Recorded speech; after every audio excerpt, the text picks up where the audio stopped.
మహాగరుడవు, మహాపరిశుద్ధుడవు, ప్రేమాత్మకమైన మా ప్రియ పరలోకపు తండ్రి, మా యేసయ్య, గడిచిన కాలమంతా నీ చల్లని రెక్కల చాటును భద్రపరిచి ఈ రీతిగా మేమందరము కూడి నీ నామాన్ని జ్ఞాపకం చేసుకోవడానికి నువ్వు కృపను అనుగ్రహించిన విధానాన్ని బట్టి నీకు వందనాలు, స్తోత్రాలు ప్రభువా.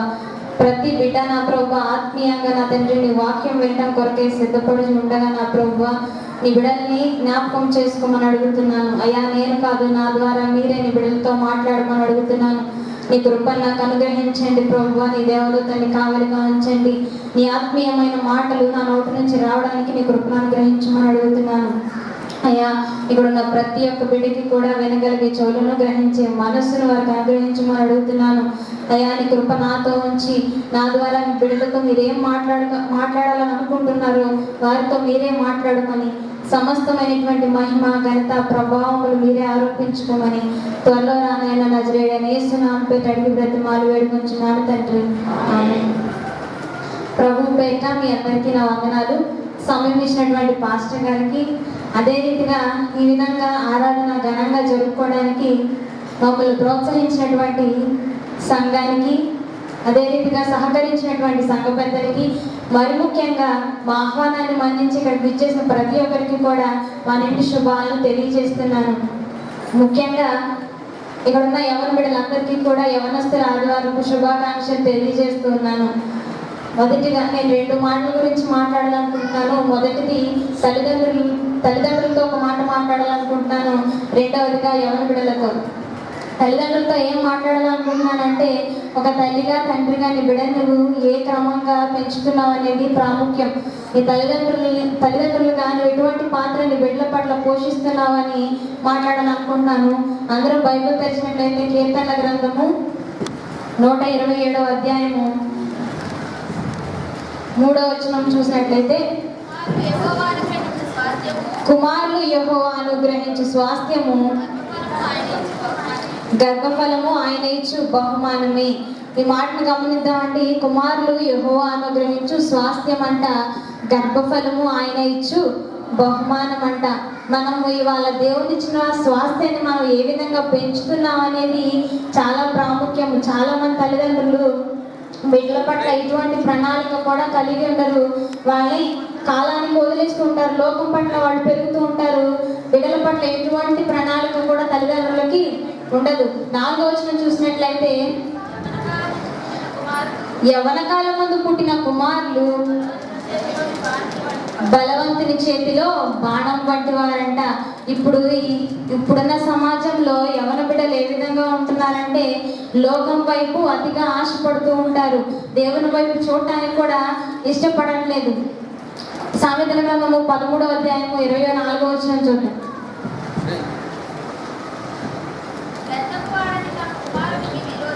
బెత్తము వాడని వాడు తన కుమారునికి విరోధి, కుమారుని ప్రేమించువాడు వాడిని శిక్షించును అని దేవుడు వాక్యం సెలవిస్తుంది. నీ కుమారుని నువ్వు నిజంగా ప్రేమిస్తున్నావు అని అంటే ఖచ్చితంగా నీ కుమారుని నీవు శిక్షించవలసిన అవసరం ఉంది. నీ కుమారుని శిక్షించట్లేదు అంటే దాని అర్థం నీ కుమారుని నీవు నిజంగా ప్రేమించట్లేదు అని. బెత్తము వాడి నీ బిడ్డల్ని నీవు పెంచాలంట. చాలా మంది తల్లిదండ్రులు అంటారు, నా బిడ్డల మీద నేను చేయకూడదండి, వాడి మీద చేయకూడకుండా వాడిని పెంచాను అని చాలా మంది చెప్తూ ఉంటారు. నీవు నీ బిడ్డని గద్దించడమే కాదు కానీ ఇంకో మాట దేవుడు సెలవిస్తున్నాడు, బెత్తము వాడి నీ బిడ్డని వంట పెంచాలంట. ఒకవేళ నీ బెత్తం కనుక వాడకపోతే నీ కుమారుడు నీకే విరోధిగా మారుతాడని దేవుడు వాక్యం సెలవిస్తుంది. చాలా మంది తల్లిదండ్రులు బిడ్డని చిన్నప్పుడే గారం చేస్తూ ఉంటారు. వాళ్ళకి అవసరం లేకపోయినా వాడు ఏదైనా వస్తువు అడిగి అది ఎక్కువ కాస్ట్ అయినా సరే వాడు ఏడుస్తాడు కాబట్టి వాడు ఖచ్చితంగా కొనించాలని చెప్పేసి అవసరం లేకపోయినా వాడికి ఆ వస్తువులు కొంటూ ఉంటాడు. అయితే వాడికి అక్కడ మీరు ఏం నేర్పిస్తున్నారంటే, నువ్వు ఏడవరా, నువ్వు ఏడిస్తే నేను ఏదైనా కొంటాను అని వాడికి మనం ఏం చేస్తున్నాం, ఒక మంచి ఆఫర్ ఇస్తూ ఉన్నాం.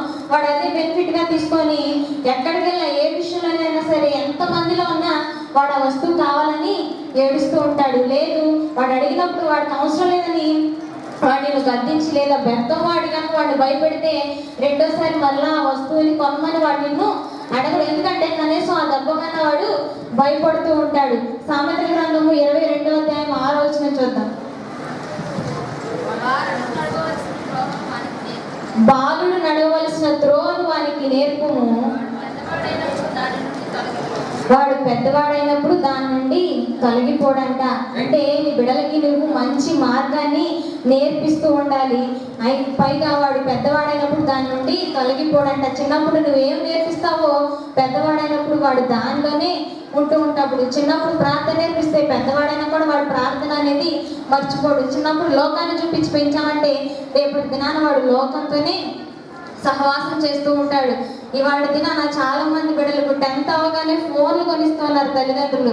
చాలా మంది నేను గమనించాను. ఇప్పుడంటే ఆన్లైన్ క్లాసెస్ వింటున్నారు కొంతమంది కళ్ళు కూడా లేవు, కానీ అయినా సరే వాళ్ళకి ఫోన్లు కొనిస్తున్నారు. నీ బిడ్డల్ని నీవే పాడు చేస్తున్నావు. వాడికి అవసరం లేనప్పుడు వాడికి ఫోన్ కొనివ్వాల్సిన అవసరం నీకేముంది? నీ బిడ్డలకి ఫోన్ కొనిస్తున్నావు, కానీ వాడు దాంతో నీ ముందైతే ఆడుకుంటున్నాడేమో కానీ వాడు పక్కకెళ్ళి ఫోన్తో చేయకూడని పనులన్నీ చేస్తూ ఉంటాడు. ఎవరితో మాట్లాడాలి ఎవరితో మాట్లాడకూడదని కూడా తెలియకుండా చాలా మందిని ఇబ్బంది పెడుతూ ఉన్నాడు. నీ కుమార్తెలు యెహోవా అనుగ్రహించు స్వాస్థ్యం కాబట్టి దాన్ని నువ్వు ఏ విధంగా దేవుడు నీకు ఇచ్చినటువంటి స్వాస్థ్యాన్ని నువ్వు ఏ విధంగా పెంచుతున్నావు అనేది ప్రాముఖ్యం. విలాప వాక్యాలు 2వ అధ్యాయము 19వ వచనం చూద్దాం. విలాప వాక్యాలు 2వ అధ్యాయము 19వ వచనం. నీవు లేచి రేయి మొదటి జామున వరపెట్టుము, నీళ్లు కుమ్మరించినట్లు ప్రభువు సన్నిధిని హృదయమును కుమ్మరించుము. నీ పసిపిల్లల ప్రాణం కొరకు నీ చేతులను ఆయన తోటి ఎత్తాలంటే చాలండి. దేవుడు మాట సెలవిస్తున్నాడు. చాలా మంది తల్లిదండ్రులు ఏం చేస్తూ ఉంటారంటే బిడ్డలు చిన్నప్పుడు ఎవరు ప్రార్థించరు, వాళ్ళు చేయరు, బిడ్డలు కూడా చేయమని చెప్పరు. మరి ముఖ్యంగా వాడు ఒక యవన దశకు వచ్చి వాడు పాడైన తర్వాత అప్పుడు మోకరించి ప్రార్థిస్తూ ఉంటారు. దేవుడు వాక్యం సెలవిస్తున్నారు అప్పటి వరకు ఉండకూడదంట. నీ బిడ్డలు పసి పిల్లలుగా ఉన్నప్పుడే నీవు ఆయన తట్టు నీ చేతులు ఎత్తి ప్రార్థించాలి అని దేవుడు వాక్యం సెలవిస్తుంది. వాళ్ళ దినాన ఒక తల్లిగా ఒక తండ్రిగా నీ బిడ్డల పట్ల నీవు ప్రార్థిస్తున్నావా లేదా అనేది చాలా ప్రాముఖ్యము. స్త్రీలకు ఒక చక్కని మాట దేవుడు బైబిల్లో రాశాడు. ఇర్మియా గ్రంథము 9వ అధ్యాయము 20వ వచనం చూద్దాం.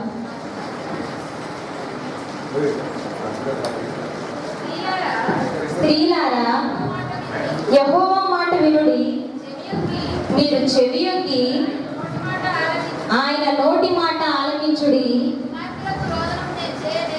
మీ కుమార్తెలకు రోదనము చేయ నేర్పుడి,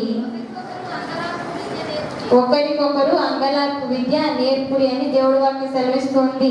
స్త్రీలకి ఒక చక్కని మాట ఏంటంటే నీ కుమార్తె ఫ్యాషన్గా ఉందా లేదా, నీ కుమార్తె స్టైల్గా ఉందా లేదా, తనకి మంచి హెయిర్ స్టైల్స్ వేసావా అని దేవుడు నేను అడగట్లేదు, కానీ నీ కుమార్తెలకి నీవు అంగలార్పు విద్య అనేది నేర్పాలంట. మరి ముఖ్యంగా రోదన ప్రార్థన అనేది నీ బిడ్డలకి నువ్వు నేర్పాలంట. ఒక తల్లి ఉందంట, చిన్నప్పటి నుంచి తన కుమార్తె పుట్టినప్పటి నుంచి కూడా ఏడుస్తూ తన కుమార్తె కోసం ప్రార్థిస్తూ ఉండేదంట. ఏడుస్తూ ఉంటే బిడ్డ 4 సంవత్సరాలు 5 సంవత్సరాలు వస్తూ ఉన్నాయి. కొంచెం తనకి ఊహ తెలుస్తుంది తన తల్లి ఏడుస్తుంది అని. ఏడుస్తుందని తెలిసినప్పుడు వచ్చి తన తల్లి ఏడుస్తుంటే బిడ్డ అడుగుతుంది, అమ్మా నువ్వు ఎందుకు ఏడుస్తున్నావు అని అడిగినప్పుడు తల్లి ప్రార్థనలో ఉండి సమాధానం చెప్పదంట. చెప్పకపోయేసరికి మొదటిసారి చెప్పదు, 2వ రోజు కూడా అదే రీతిగా బిడ్డ వచ్చి అడుగుతుంది ఎందుకు మనం ఏడుస్తున్నావు అంటే ఆ రోజు కూడా సమాధానం చెప్పదంట. తల్లికి ఏమన్నా అయిందేమన్నా నీ బిడ్డ భయంతో మరలా 3వ రోజు తల్లి ఏడుస్తూ ఉంటే తన పిల్ల కూడా తనతో కలిసి ఏడవటం మొదలుపెట్టిందంట. అది గమనించిన తల్లి ఒక మాట అనుకుంది, నేను ఏడిస్తే నా బిడ్డ కూడా ఏడుస్తుంది, నా కుమార్తె కూడా నేను ఏడిస్తే ఏడుస్తుంది అని చెప్పి ఒకటే మాట అనుకుందంట, నా కుమార్తెకి నేను ఈ విధంగా అయినా ప్రార్థన అనేది నేర్పాలని.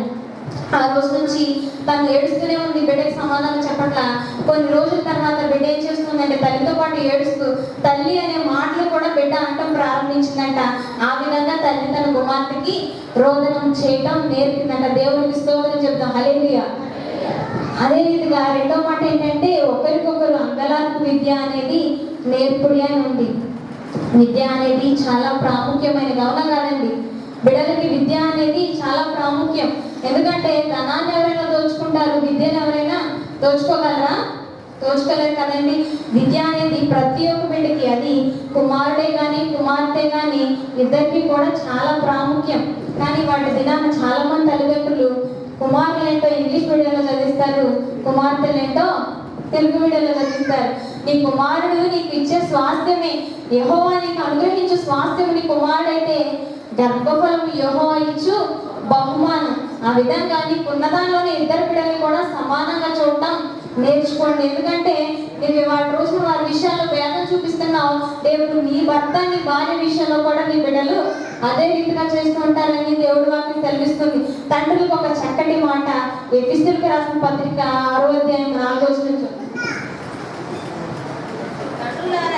తండ్రులారా మీ పిల్లలకు కోపము రేపక ప్రభు యొక్క శిక్షలోను బోధలోను వారిని పెంచాలంట. తండ్రులకి చక్కటి మాట. ఎవరైనా బిడ్డలు తండ్రుల్ని విసిగిస్తూ ఉంటారు, తల్లులు విసిగిస్తుంటారు. తల్లిదండ్రులు ఎక్కడ బిడ్డలు విసిగిస్తారండి? లేదు. కానీ చాలా మంది చేస్తున్న పని ఏంటంటే చిన్న బిడ్డలు ఎప్పుడైనా తప్పు చేస్తే తల్లిదండ్రులు ఇద్దరు పట్టుకుని పిల్లలు తింటూనే ఉంటారు, అవసరమైతే కొడతారు కూడా. మరి ముఖ్యమైన విషయం ఏంటంటే తల్లిదండ్రులు ఎక్కువగా బిడ్డల్ని జంతువులతో పోల్చి తిడతా ఉంటారు. నువ్వు గాడిలా ఉన్నావురా, నువ్వు గుర్రంలా ఉన్నావురా అని నోటుకు వచ్చి తిడతా ఉంటారు. నువ్వు తిట్టొచ్చు, కానీ ఒకవేళ నీ కుమారుడు ఒక గాడిదే, నీ కుమార్తె ఒక గాడిద అయితే వాళ్ళు పెంచిన తల్లిదండ్రులుగా మరి నువ్వేమవుతావు? అవునా కదండి? పిల్లల్ని తిట్టే మాటలు కూడా చాలా ప్రాముఖ్యం. నోటి మాట విషయమై కూడా బిడ్డల దగ్గర చాలా జాగ్రత్తగా మాట్లాడుతూ ఉండాలి. అదొక తల్లి ఉందంట, తల్లిదండ్రులు తన కుమారుడు చాలా గారంగా పెంచుతూ వచ్చారు. ఏ విధంగా అంటే వాడు ఏ అల్ర పని చేసినా సరే వాడిని సపోర్ట్ చేస్తూ వచ్చారంట. స్కూల్కి వెళ్ళాడు, వాళ్ళ ఇంటి ఎదురుగా ఉన్న ఒక వాడి ఫ్రెండ్ని కొట్టేసి వచ్చాడంట. కొడితే కారణం ఉండి కొడితేనే మనం ఊరుకోం, కారణం లేకుండా వాడు కొట్టాడంట. వాడు ఎందుకుంటాడు, వాడు కూడా గట్టిగా తిరిగి కొట్టేసరికి వీడికి రక్తం వస్తుందంట. వెంటనే వాడు తన తల్లిదండ్రుల దగ్గరికి పరిగెత్తుకుంటూ వచ్చాడు. వచ్చి అమ్మ వాడని కొట్టాడు చూడని అనగానే ఏం జరిగింది ఏంటో కూడా తెలియకుండా మనం రెడీగా ఉంటామండి. పిల్లలు రాగానే గొడవకు బయలుదేరాలంట. తల్లిదండ్రులు ఇద్దరు వెళ్ళిపోయారంట వాళ్ళ ఇంటి మీద దెబ్బలాంటివి. వెళ్ళిపోయి తిట్టిన తర్వాత చుట్టుపక్కల వాళ్ళు అంటూ ఉన్నారంట, నీ కుమారుడే తప్పు, వాళ్ళ కుమారుడి కాదు అని. అప్పుడు కామ్గా ముగ్గురు తల్లి తండ్రి కుమారుడు కూడా ముగ్గురు చేతులు పట్టుకొని ఇంటికి వచ్చాడంట. అప్పుడు అడుగుతున్నారంట కుమారుడిని, అసలు ఏం జరిగిందిరా ఏంటి అని. అప్పుడు చెప్పాడంట, అమ్మ ముందు నేనే కొట్టాను, తర్వాత వారు గట్టిగా కొట్టాడని. అప్పుడు అంటుందంట తల్లిదండ్రులు ఇద్దరు అంటున్నారంట, కొడితే కొట్టాడు మా ఊడు, మా యాడు కూడా తిరిగి చిన్నగా కొట్టచ్చు కదా, రక్తం వచ్చేలా కొట్టడం ఏంటి అని. అక్కడ నీ కుమారుడు సపోర్ట్ చేయొచ్చు, ఎందుకంటే నీ కుమారుడే తప్పు చేసింది. అసలు తప్పు చేసింది నీ కుమారుడు, కారణం లేకుండా వాడిని కొట్టాడు. పైగా కొడితే కొట్టాడు, ఆడు చిన్నగా కొట్టచ్చుగా, రక్తం వచ్చేలా కొట్టడం ఏంటని వాడిని అక్కడ సపోర్ట్ చేస్తారు. నువ్వు అక్కడ సపోర్ట్ చేయొచ్చు, నీ కుమారుడిని వెనకేసి రావచ్చు. ఇవాళ వాడు కారణం లేకుండా కొట్టాడు, చిన్నగా కొట్టాడు, వాళ్ళు వదిలేశారు. రేపటి రోజున వాడే వెళ్ళి గట్టిగా కొడతాడు, తీసుకెళ్ళి వాళ్ళైతే తర్వాత పెద్దవాడైనప్పుడు వదిలేరు, తీసుకెళ్ళి పోలీస్ స్టేషన్లో పడేస్తూ ఉంటారు. అందుకని నీ కుమారుల పట్ల నీ కుమార్తెల పట్ల నువ్వు ఎటువంటి పాత్ర పోషిస్తున్నావు అనేది చాలా ప్రాముఖ్యమని దేవుని వాక్యం సెలవిస్తుంది. యవన బిడ్డలతో ఒక మాట మాట్లాడాలనుకుంటున్నాను. యవన ప్రాయం అనేది చాలా ప్రాముఖ్యం. అవునా కాదండి? అవునా కాదా? ఎందుకంటే చిన్న బిడ్డలుగా ఉన్నప్పుడు మనల్ని ఎవరు లెక్క చేయరు. ఎందుకంటే ఆడు చిన్నోడు, ఆడికి ఏం తెలుసు అని మన మాటకు కూడా విలువివ్వరు. రెండవదిగా వృద్ధాప్యంలో ఉన్నప్పుడు అంటారు, ముసలాడు అయిపోయాడా, ఇప్పుడు ఆయనకి ఏం తెలుసు, ఆ చాదస్తంగా మాట్లాడుతూ ఉంటాడా అని ముసలాడు మాట కూడా వినరు. ఒక యవ్వన ప్రాయంలో ఉన్నప్పుడు మాత్రమే నీ మాటకి ఒక అర్హత, ఒక విలువ అనేది ఉంటుందని జ్ఞాపకం చేసుకోవాలి. యవ్వన ప్రాయం అనేది దేవుడు నీకు ఇచ్చే ఒక మంచి బహుమానం లాంటిదని దేవుడు వాక్యం సెలవిస్తుంది. విలాపవాక్యాలు 3వ అధ్యాయం 27వ వచనం చూద్దాం.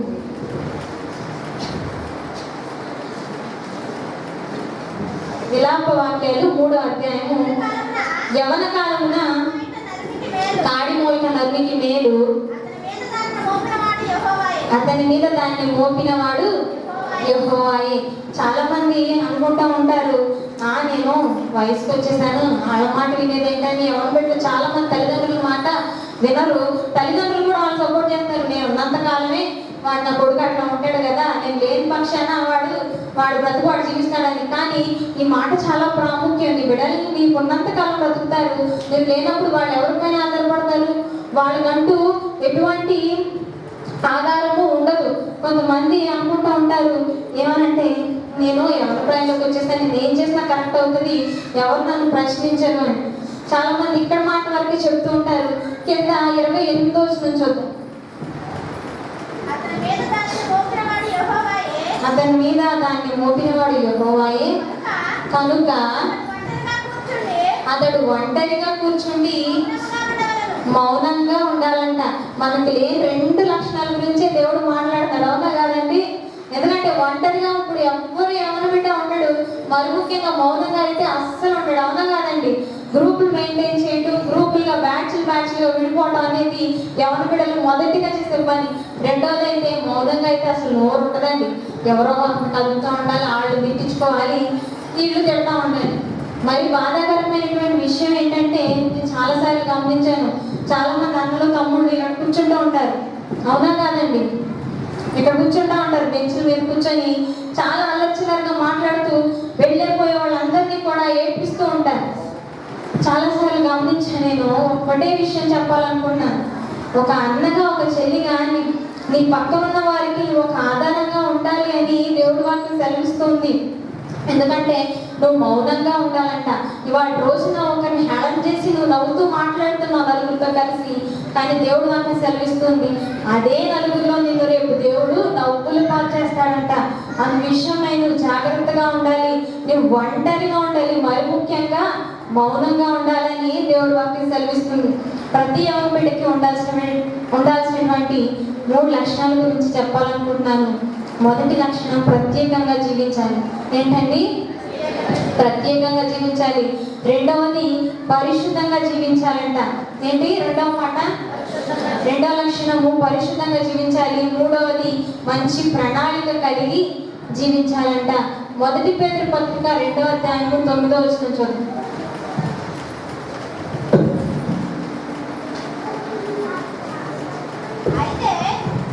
అయితే చీకటిలో నుండి ఆశ్చర్యకరమైన తన వెలుగులోనికి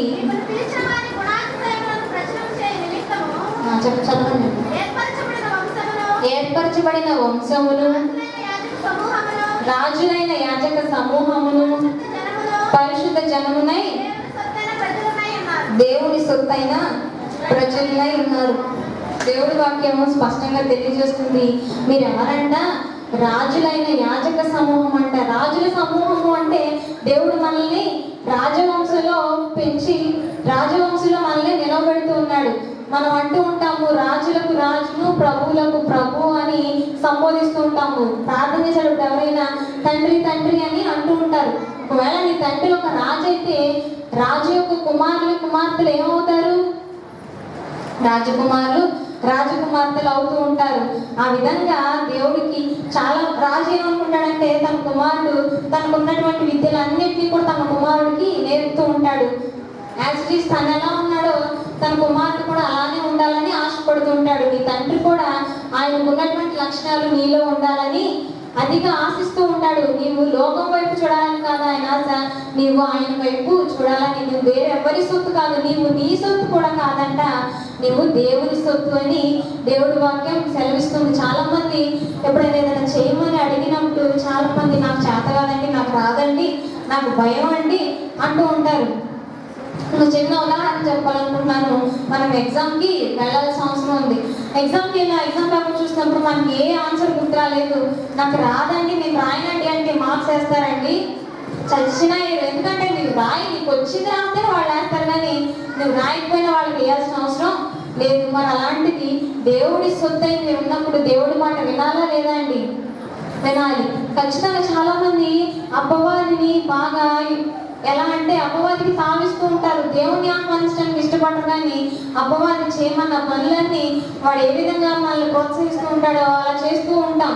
చాలా మంది ఎప్పుడు అపవాది మనల్ని మన బలహీనతను బట్టి అపవాది మనల్ని శోధిస్తుంటాడు, కానీ మన బలాన్ని ఎప్పుడు వాడుకోవడానికి మన బలహీనత ఏంటి అనేది వాడికి తెలుసు కాబట్టి ఆ విధంగా అపవాది మనల్ని ప్రేరేపిస్తూ ఉంటుంది. మొదటి పేతురు పత్రిక 5వ అధ్యాయం 8వ వచనం చూద్దాం.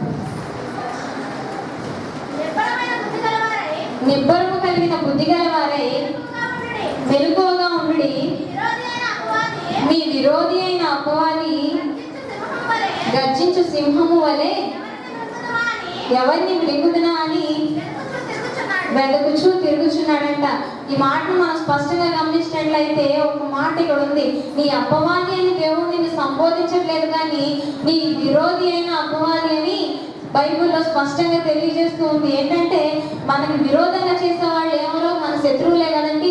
అంటే నీ శత్రువు, నీ అపవాది అయిన విరోధి నిన్ను గర్జించు సింహము వలె ఎవరిని మృంగుదామా అని చెప్పేసి వెదకుచు తిరుగుచున్నాడంట. మనం కనీసం అపవాదికి తన పాదం మోపే స్థానం కూడా ఇవ్వకూడదు. ఒకవేళ అపవాదికి పాదం మోపే స్థానాన్ని ఇచ్చిన అపవాది పూర్తిగా నీలోకి ప్రవేశిస్తాడు. ఇంకా నేను పాపము తప్ప వేరే మంచి కార్యం ఏంటి కూడా చేసే అవకాశం లేడు. ఒక యజమానిను తన ఒంటెని తీసుకొని ఆ ఎడారిలో ప్రయాణమై పోతున్నాడంట. అయితే ప్రయాణమై వెళ్తూ ఉండగా చీకటి అయిపోయింది. యజమాని ఏం చేశాడంటే తను టెంట్ వేసుకొని పడుకున్నాడంట. టెంట్ వేసి పడుకుంటే కొంతసేపు తర్వాత క్యామెల్ పిలుస్తుంది, ఒంటె పిలుస్తూ ఉంది. ఏమనంటే, అయ్యా నాకు నా తల దాచుకోవడానికి ఈ టెంట్లో కొంచెం స్థలం ఇవ్వు అని అడిగిందంట. యజమానుడికి చాలా బాధేసింది. సరే ఉండు అని చెప్పేసి క్యామెల్ ఒంటికి చెప్పాడంట. చెప్పిన వెంటనే ఏం చేసిందంటే ఒంటె తన తలని టెంట్ లోపల పెట్టుకుంది. తెల్లవారై లేచి చూసేసరికి యజమానుడు బయట ఉన్నాడంట. క్యామెల్ ఏంటో ఒంటె టెంట్ లోపల ఉందంట. యజమానికి అర్థం ఎలా లేచి చూశాడంటే ఏంటి ఈ విధంగా ఉందని చూస్తే ఆ ఒంటికి తల దాచుకొని స్థలమే మాత్రమే ఇచ్చాడు, నేను బయట ఎలా ఉన్నాననేసి ఆలోచిస్తున్నాడంట. తల దాచుకోవడానికి స్థలం ఇస్తే ఒంటె ఏం చేసిందంటే నెమ్మదిగా యజమానుడు బయటకు తోసేసి ఒంటె వెళ్ళిపోయి టెంట్ లోపల పడుకుని ఉందంట. నాకు అర్థమైందంట యజమానుడికి ఈ విధంగా చేసింది అని. అదే రీతిగా ఇవాళ అపవాది కూడా అదే రీతిగా ఉన్నాడు. అపవాదికి నీవు కాలు మోపే స్థానం ఇచ్చిన అపవాది పూర్తిగా నీలోకి ప్రవేశిస్తాడని దేవుడి వాక్యం సెలవిస్తుంది. కీర్తనల గ్రంథము 119వ అధ్యాయం 11వ వచనం.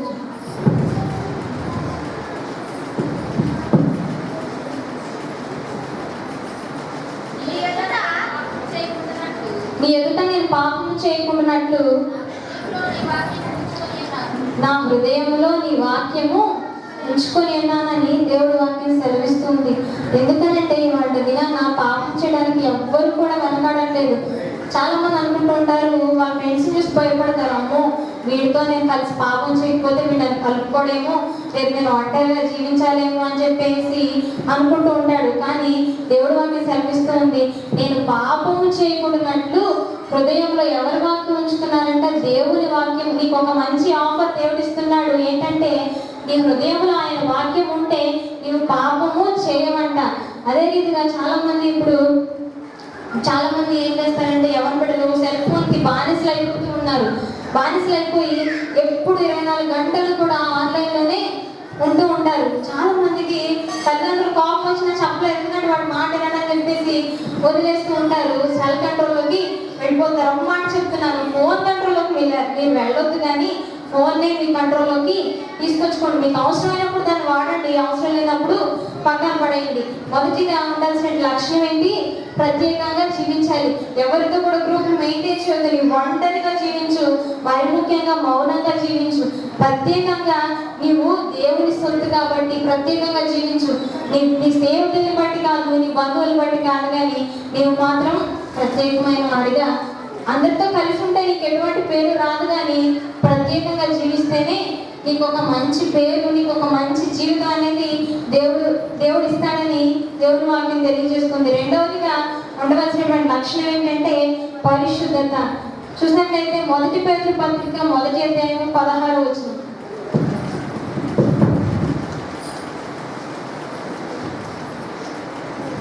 1 పేతురు పత్రిక 1వ అధ్యాయం 16వ వచనం. మీరు పరిశుద్ధులైన కనుక మీరు పరిశుద్ధులైనడని వ్రాయబడి ఉన్నది. కాగా మీరు విధేయులకు పిల్లలై మీ పూర్వక అజ్ఞాన దశలో 1 పేతురు పత్రిక 1వ అధ్యాయం 16వ వచనం అండి. మిమ్మల్ని పిలిచిన వాడు పరిశుద్ధుడైన ప్రకారము మీరును సమస్త ప్రవర్తన యందు పరిశుద్ధులై ఉండాలంట. మిమ్మల్ని పిలిచిన వాడు దేవుడు ఎవరు పరిశుద్ధుడైనా కాదండి, మీ దేవుడు పరిశుద్ధుడు కాబట్టి మీరు కూడా సమస్త ప్రవర్తనల యందు పరిశుద్ధుడిగా జీవించాలని దేవుడు వాక్యం సెలవిస్తుంది. చాలా మంది అంటూ ఉంటారు, మన పిలుపుని బట్టి ఎదుటి వారి సమాధానం అనేది ఉంటుందని. మనము ఒక అక్కగా వెళుతూ ఉన్న అబ్బాయిని తమ్ముడు ఇట్రా చెల్లి ఇట్రా అంటే వాళ్ళు వచ్చి వెంటనే అంటారు ఏంటక్క ఏంటని అని చెప్పు అని. లేదు, రోడ్డు మీద పోతున్నప్పుడు అరే ఇట్రా అని అనుకోండి, ఇప్పుడు ఏజ్కి ఎలాగో రెస్పెక్ట్ ఇవ్వనుకోండి, ఇంకా నీకు కూడా ఉన్న రెస్పెక్ట్ పోయి ఏంట్రా చెప్పు అని అనే జనరేషన్. అవునా కాదండి? అదే ఒకవేళ చెల్లి వెళ్తూ ఉంటే ఇట్రా అంటే అసలు నేను పట్టించుకోకుండానే వెళ్ళిపోతుంది. సమస్త ప్రవర్తనల యందు నువ్వు ఎలా ఉండాలంటే పరిశుద్ధినిగా జీవించాలంట. నువ్వు ప్రతి ప్రవర్తన నీ మాట విషయమై లేదా నీ డ్రెస్సింగ్ విషయమై నువ్వు సమస్తమైనటువంటి బట్టి ప్రవర్తన కలిగి పరిశుద్ధినిగా జీవించాలి అని దేవుడు వాక్యం సెలవిస్తుంది. 2 కొరింథీయులకు రాసిన పత్రిక 4వ అధ్యాయం 8వ వచనం చూడండి.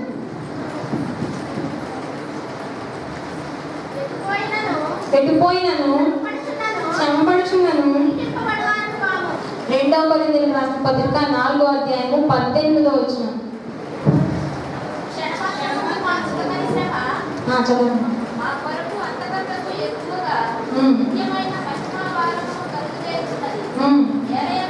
ఏలయనగా దృశ్యమైనవి అనిత్యములు, అదృశ్యమైనవి నిత్యములు అని దేవుడు వాక్యం సెలవిస్తుంది. చాలా మంది ఈ లోకం పరంగా కనిపించిన వాటన్నిటికీ బానిసలు అవుతూ ఉంటారు. మరి ముఖ్యంగా అవే నాతో జీవితకాలం ఉంటాయి, ఇవే నాతో ఉండేవి కాబట్టి నేను వీటినే చూసుకుంటూ ఉంటానని చాలా మంది అనుకుంటున్నారు. ఎవరి బిడ్డలకు ఒక మాట సెలవిస్తున్నాడు దేవుడు అంటే నీకు కనిపించేవన్నీ కూడా నీవు బ్రతుకున్నంత కాలం మాత్రమే నీతో ఉంటాయి, తర్వాత రోజున నీతో అవి ఉండవు. నీ కంటికి కనిపించినవి ఏమంటే పరలోకమే కానీ దేవుడు కానీ ఆత్మ విషయమే ప్రతిదీ కూడా నీకు కనిపించినవన్నీ కూడా పర్మనెంట్ గా ఉంటాయి. నీ కంటికి కనిపించేవి సెల్ ఫోన్సే కానీ బైక్లు కానీ ఇంకా నీకు కావాల్సినవి ఏమైనా టెంపరీ మాత్రమే, అంటే నీవు బ్రతుకున్నంత కాలం మాత్రమే నీకు అవి తోడుగా ఉంటాయని దేవుడు వాక్యం తెలియజేస్తుంది. హెబ్రీయులకు రాసిన పత్రిక 12వ అధ్యాయం 14వ వచనం చూద్దాం. హెబ్రీయులకు రాసిన పత్రిక 12వ అధ్యాయం 14వ వచనం. అందరితో సమాధానమును పరిశుద్ధత కలిగి ఉండటకు ప్రయత్నించుడి. పరిశుద్ధత లేకుండా ఎవడును ప్రభువుని చూడడంట. మనం పరిశుద్ధంగా ఉంటేనే దేవుడిని చూసే అవకాశం ఉంటుంది. ఎంతమందికి దేవుడిని చూడాలని ఆశగా ఉంది చెప్పండి? నాకైతే ఉంది, మరి ఎవరికి ఉందో లేదో నాకు తెలియదు. ఆల్మోస్ట్ అందరికీ ఉంటుంది. అవునా కాదండి? దేవుడిని చూడాలంటే ఎవరికైనా ఆశ అనేది ఖచ్చితంగా ఉంటుంది. నీ దేవుడిని నువ్వు చూడాలి అంటే ముఖ్యంగా నీవు పరిశుద్ధుడివై జీవించాలంట. నువ్వు తినకూడని తింటూ తాగకూడని తాగుతూ నీ సమయాన్ని లోకాన్ని కొరకే నువ్వు వెచ్చిస్తూ ఉంటే దేవుడు నీ ఊరుకోడు. నువ్వు పరిశుద్ధంగా ఉంటే మాత్రమే నువ్వు దేవుణ్ణి చూడగలవంట. మత్తయి సువార్త 5వ అధ్యాయం మీరు తీయవసరం లేదండి. మత్తయి సువార్త 5వ అధ్యాయం 8వ వచనం చూసినట్లయితే హృదయ శుద్ధి గల వారు ధన్యులు, వారు దేవుని చూచెదరని దేవుడు వాక్యం సెలవిస్తుంది. నీ హృదయం ఆత్మీయంగా నీవు శుద్ధంగా అనేది పరిశుద్ధంగా ఉంటే అప్పుడు మాత్రమే నీవు దేవుడిని చూస్తావని దేవుడు వాక్యం సెలవిస్తుంది. ఆత్మీయంగా నీవు పరిశుద్ధంగా ఉండాలి. రెండవదిగా దేహం విషయమై నీవు పరిశుద్ధంగా ఉండాలి. 1 కొరింథీయులకు రాసిన పత్రిక 6వ అధ్యాయము 19వ వచనము 20వ వచనం చూద్దాం. 1 కొరింథీయులకు రాసిన పత్రిక 6వ అధ్యాయము 19-20. నీ దేహము దేవుని వల్ల మీకు అనుగ్రహింపబడి ఉన్నది, మీలో ఉన్న పరిశుద్ధాత్మకు ఆలయమై ఉన్నదని మీరు ఎరుగరా? మీరు మీ సొత్తు కాదు, విలువ పెట్టి కొనబడిన వారు కనుక మీ దేహముతో దేవుని మహిమపరచాలంట. చాలండి. మీ దేహము ఎవరి వల్ల మీకు అనుగ్రహింపబడింది? దేవుని వల్ల మాత్రమే మీకు అనుగ్రహింపబడింది. కాబట్టి నీ దేహం పైన పూర్తి హక్కు అధికారం అనేది దేవుడికి మాత్రమే ఉంటుందని దేవుడు వాక్యం సెలవిస్తుంది. మరి ముఖ్యంగా నీ దేహం ఏంటంట దేవుని ఆలయమై ఉన్నదని మీరు ఎరుగరా అని దేవుడు వాక్యం సెలవిస్తుంది. మరి ముఖ్యంగా మీరు మీ సొత్తు కాదంట, మీరు విలువ పెట్టి కొనబడిన వారు కనుక మీరు మీ దేహముతో దేవుని మహిమపరచాలని దేవుడు వాక్యం సెలవిస్తుంది. ఏంటంటే మనం ఒక 2000 పెట్టి ఒక డ్రెస్ కొనుక్కున్నాం అనుకోండి, ఎవరైనా వచ్చి ఇది నా డ్రెస్ అంటే కొనుక్కుంటామా? పిచ్చి పిచ్చిగా ఉందా 2000 పెట్టి కొనుక్కుంటే అని తిడతా ఉంటాం, నిజమా కాదా? మరి నిన్ను దేవుడు అంత విలువ పెట్టి కొనుక్కుంటే నీ దేహాన్ని నీకు ఇష్టం వచ్చినట్టుగా దాన్ని తినకూడని తిని తాగుడని తాగి దాన్ని పాడు చేస్తున్నావు, మరి దేవుడికి ఎంత కోపం రావాలండి? అవునా కాదా? ఒకసారి మీరు ఆలోచించుకోండి. మీరు మీ దేహము దేవుని ఆలయమై ఉన్నదంట. అది మామూలు కాదు, మరి పరిశుద్ధమైన దేవుని ఆలయమై ఉన్నదని మీరు ఎదుగనా అని దేవుడి వాక్యం సెలవిస్తుంది. ఒక కాలేజ్ స్టూడెంట్ ఉందంట, తన బర్త్డేని సెలబ్రేట్ చేసుకుంటుంది కాలేజ్లో. ఏ విధంగా అంటే వచ్చిందంట, చిన్న స్కర్ట్ వేసుకొని వచ్చిందంట కాలేజ్కి. వచ్చినప్పుడు ఒకసారి ఆ అమ్మాయిని గమనిస్తూ ఉన్నాడు. ఎందుకంటే అమ్మాయి ఆ చిన్న డ్రెస్ వేసుకొని అన్కంఫర్టబుల్గా తనకి అన్ఈజీగా ఉందంట, తను తిరగలేకపోతుంది ఎటు. అయితే సరే చాక్లెట్స్ అన్ని డిస్ట్రిబ్యూట్ చేసిన తర్వాత అనుకోకుండా తన ఫోను తన చేతిలోంచి జారి కింద పడిందంట. అది తీసుకోవడానికి చాలా ఇబ్బంది పడుతుంటే సార్ ఏం అన్నారంట, ఎందుకమ్మా ఈ డ్రెస్ వేసుకున్నావు, ఇంత అన్కంఫర్టబుల్గా ఉంటుందంటే నీట్గా ఫుల్గా డ్రెస్ చేసుకొని వస్తే నీకు ఇబ్బంది ఉండదు కదా అనేసి అడిగారంట. అడిగినప్పుడు అమ్మాయి వెంటనే కోపంతో తన తల్లిదండ్రులకి ఫోన్ చేసి చెప్పింది, ఇట్లా అన్నాడు ఒకసారి. అనగానే మనం రెడీగా ఉంటాం కదండి, ఎందుకు గొడవ పెట్టుకోవడానికి వచ్చేసారంట. తల్లిదండ్రులు ఇద్దరు వచ్చేసి సార్ నేను ఓటు కూర్చొని తింటారంట. తిట్టి వాళ్ళ అమ్మ వేయడం ఒక మాట అందంటే, ఏమనంటే, నా పిల్ల నా ఇష్టం, నాకు ఇష్టం వచ్చి డ్రెస్ చేస్తాను, నీకు చూస్తే లేకపోతే లేదు అనేసి అన్నదంట ఆ తల్లి. నీవు నీ బిడ్డలకి ఏం డ్రెస్ వేసావు అనేది ప్రాముఖ్యం కాదు, కానీ నీ కుమార్తెలకి నీవు రోదన ప్రార్థన నేర్పడం అనేది చాలా ప్రాముఖ్యమని దేవుడు వారిని సెలవిస్తుంది. అమ్మాయిలేమో కానీ అబ్బాయిలైతే చిరిగిపోయిన ప్యాంట్లు వేసుకోవడం చాలా ఫ్యాషన్, అంతేనా కాదండి? వాళ్ళు అనుకుంటారు వాళ్ళు అదే ఫ్యాషన్ అదే ట్రెండ్ అనుకుంటుంటారు. వాళ్ళకి అది నీట్గా ఉందని వాళ్ళకి అది ఫ్యాషన్గా ఉందని అనుకుంటారు, కానీ చూసే వాళ్ళ కళ్ళకి అది ఎక్కిరింపుతనంగా ఉంటుంది. వాళ్ళకి అర్థం కాదు ఆ విషయం చెప్పినా సరే. అయినా సరే అబ్బాయిలతో పోటీగా అమ్మాయిలు కూడా చిరిగిపోయిన ప్యాంట్ వేసుకోవడం ఇప్పుడు ఫ్యాషన్ కదండి. నువ్వు నీ దేహం విషయమై చాలా జాగ్రత్తగా ఉండాలంట. నీ దేహము నీది కాదు, దేవుని సొత్తు. విలువ పెట్టి నిన్ను కొన్నాడు కాబట్టి నీ దేహముతో నీవు దేవుని మాత్రమే మహిమపరచాలి అని దేవుడు వాళ్ళని సెలవిస్తుంది. మూడవదిగా ఆఖరి మాట చెప్పి ముగించేస్తాను. మూడవ లక్షణం ఏంటంటే మంచి ప్రణాళిక కలిగి మనం జీవించాలంట. ఎవరి బిడ్డలు ఉండాల్సినటువంటి మూడో లక్షణం ఏంటి? మంచి ప్రణాళిక కలిగి జీవించాలంట. యోబు గ్రంథము 31వ అధ్యాయము 1వ వచనం. నేను నా కన్నులతో నిబంధన చేసుకుంటుని,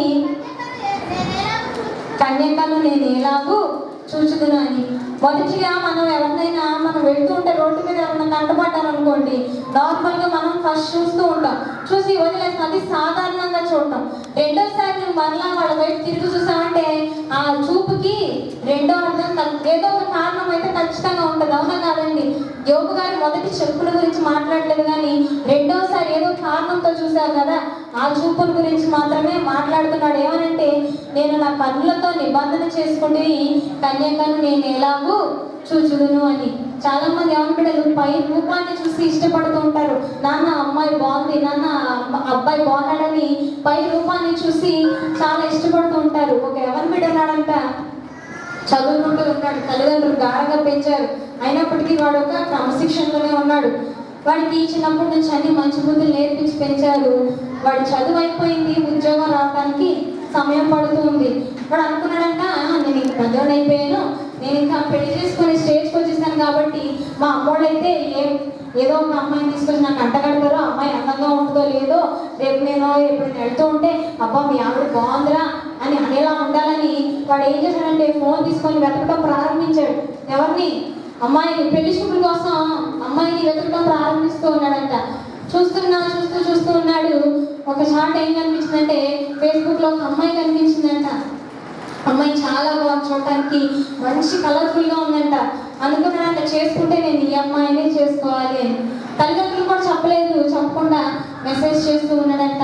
అటు నుంచి కూడా మెసేజ్ చేస్తూ ఉన్నారు. ఇద్దరి మధ్య సంభాషణ బాగా జరుగుతూ ఉంది. కొన్ని రోజుల తర్వాత ఎవరి బిడ్డ అడిగాడంట, ఏమనంటే మా ఇద్దరం పెళ్లి చేసుకుందాం అని అడగగానే అమ్మాయి ఒప్పుకోలేదంట. ఒప్పుకోయేసరికి మరలా అన్నాడంట, నువ్వు లేకపోతే చచ్చిపోతాను, నువ్వు నాకు కావాలంటే కావాలనేసరికి సరే అమ్మాయి ఒప్పుకున్నాక తల్లిదండ్రులు కూడా చెప్పలేదంట. వీడు పెళ్లి చేసుకోవడానికి వెళ్ళిపోయాడు. అమ్మాయి చెప్పిందంట, నేను పలానా రోజున పలానా స్టేషన్లో ఇలా బోగిలో దిగుతాను, ప్లాట్ఫామ్ నెంబర్ ఇది అని అన్నీ ఇచ్చిందంట.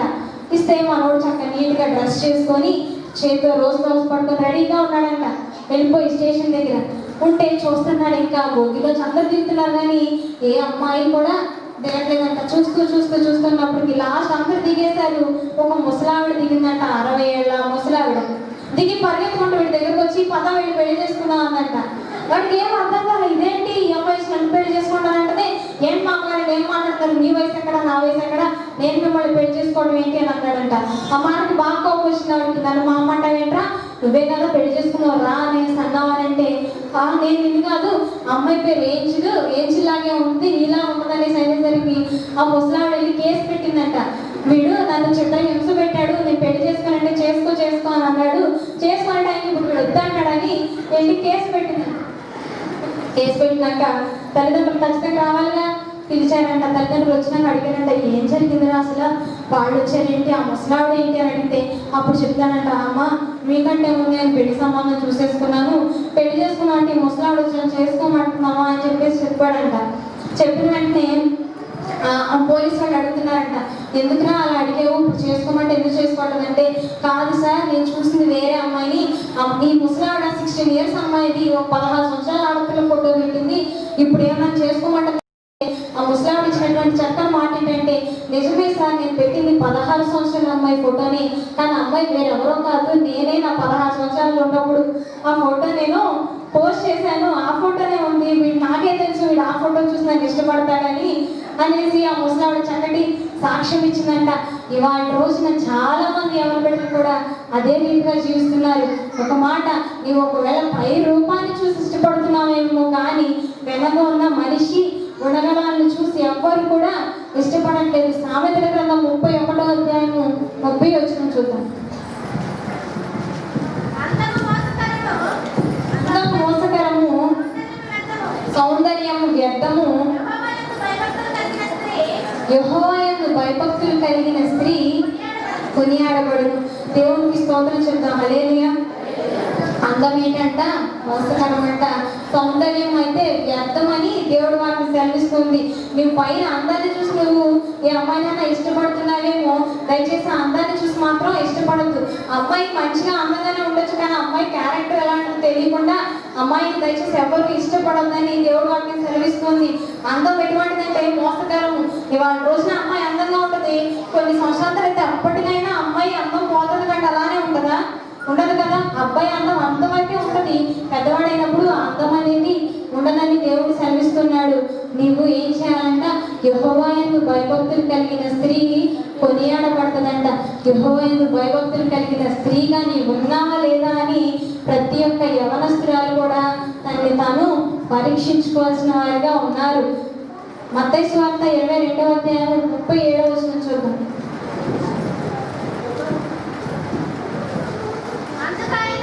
అందుకు ఆయన నీ పూర్ణ హృదయముతోను, నీ పూర్ణ ఆత్మతోను, నీ పూర్ణ మనస్సుతోను నీ దేవుడైన యెహోవాను ప్రేమింపవలసిన పని మనకు ఉందంటే. చాలా మంది అంటూ ఉంటారు, నేను ఫస్ట్ లోనే చూసి ఇష్టపడాలని ఒక అబ్బాయి ఒక అమ్మాయికి, లేదా ఒక అమ్మాయి ఒక అబ్బాయికి చెప్పుకుంటూ ఉంటారు. దేవుడు ఆ ఛాన్స్ నీకు ఇవ్వాలి. ఎందుకంటే నువ్వు చెప్పొచ్చు, మనస్ఫూర్తిగా నేను ఇష్టపడతానని చెప్తావు, కానీ దేవుడు ఆ మాట చెప్పే అవకాశం నీకు ఇవ్వాలి. ఎందుకంటే నీ పూర్ణ హృదయంతోనూ, పూర్ణ ఆత్మతోనూ, పూర్ణ మనస్సుతో కూడా నీ దేవుడిని మాత్రమే నీవు ప్రేమించాలంట. నీవు అబ్బాయికి ఆ మాట చెప్తున్నావేమో, నువ్వు చేయట్లేదేమో, కానీ దేవుడిని మాత్రం నువ్వు ఖచ్చితంగా ప్రేమించాలి అని దేవుడు తన గురించి తానే చెప్తున్నాడు. నీకు అవకాశం వేరే ఎవరికి ఇవ్వలేదు, నిన్ను తనని ప్రేమించమని దేవుడు సెలవిస్తూ ఉన్నాడు. ఇర్మియా గ్రంథం 17వ అధ్యాయం 9వ వచనం చూద్దాం. హృదయం అన్నిటికంటే మోసకరమైనది, అది ఘోరమైన వ్యాధి గలది, దాన్ని గ్రహింపగలవాడు ఎవడు అని దేవుడు వాటిని సెలవిస్తుంది. హృదయము నిన్ను నీ ఫ్రెండ్స్ మోసం చేయవసరం లేదు, నీ స్నేహితులు, నీ బంధువులు ఎవరు నిన్ను మోసం చేయనవసరం లేదు, కానీ నీ హృదయమే నిన్ను మోసం చేస్తూ ఉంటుందంట. నీ స్నేహితులు నీ ముందు తప్పు చేస్తున్నారు, నువ్వు చెప్పినా వాళ్ళు తెలియదు అనుకోండి, నువ్వు అక్కడి నుంచి వెళ్ళిపోవాలి. 2 తిమోతి రాసిన పత్రిక 2వ అధ్యాయం 22వ వచనంలో ఒక మాట సెలవిస్తున్నాడు, నీవు ఎవరి నేచర్ నుండి పారిపోము అని. నువ్వు అక్కడ ఉండొద్దు, ఎందుకంటే నీవు ఆ క్షణం మంది నీ స్నేహితులతో నీవు కలిసి నీవు ఆ తప్పు చేయకపోవచ్చు, కానీ ఇంటికి వచ్చినప్పటి నుంచి అనుకుంటావు, అయ్యో నా ఫ్రెండ్ తాగమన్నాడు, తాగితే బాగుండేదేమో, తినమన్నాడు, తింటే బాగుండేదేమో అని నువ్వే నీ హృదయం నిన్ను కలవర పెడుతూ ఉంటుంది. అందుకే చెప్తున్నాడు, నేను ఎవ్వరు మోసం చేయరు కానీ నీ హృదయమే నిన్ను మోసం చేస్తుందంట. ఆ హృదయము అన్నిటికంటే మోసకరమైనది, పైగా అది ఘోరమైన వ్యాధి కలదని దేవుడు వాక్యం సెలవిస్తుంది. ఆ విధంగా నీ పట్ల నువ్వు ఒక మంచి ప్రణాళికను కలిగి ఉండాలని దేవుడు సెలవిస్తున్నాడు. రెండవదిగా నీవు నీ తల్లిదండ్రుల పట్ల కూడా మంచి ప్రణాళిక కలిగి ఉండాలి. చిన్నప్పటి నుంచి నీ తల్లిదండ్రులు నిన్ను బాగా పెంచుతూ ఉంటారు, సరైన క్రమంలో పెట్టలేకపోవచ్చేమో కానీ వాళ్ళు నిన్ను చాలా గారం చేసి పెంచుతూ ఉంటారు. అందుకోసం దేవుడు నీకు ఒక మంచి మాట సెలవిస్తున్నాడు. ఎఫెసీయులకు రాసిన పత్రిక 6వ అధ్యాయం 2-3 వచనం చూద్దాం.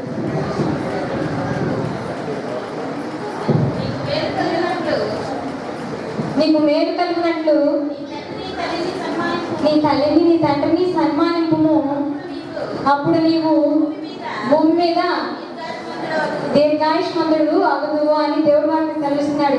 నీకు మేలు కలగాలంటే నువ్వు ఎవరిని సన్మానించాలంట?